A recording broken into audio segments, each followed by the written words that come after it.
rain showers likely in the morning, then chance of rain showers and light freezing rain in the afternoon. Waves 10 to 14 feet, occasionally 18 feet, subsiding to 4 to 7 feet, occasionally to 9 feet. Sunday night, northwest. The National Weather Service has issued severe thunderstorm watch number 30, effective until 2 a.m. Sunday.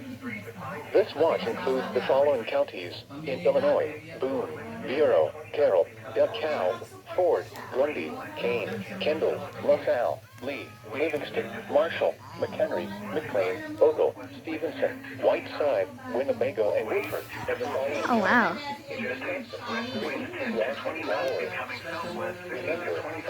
Thunderstorm watch. Conditions are favorable for the development of severe weather, including large hail and damage to the watch area. While severe weather may not be imminent, persons should remain alert for rapidly changing weather conditions and listen for later statements and possible warnings. Stay tuned to NOAA Weather Radio, commercial radio and television outlets, or internet sources for the latest severe weather information.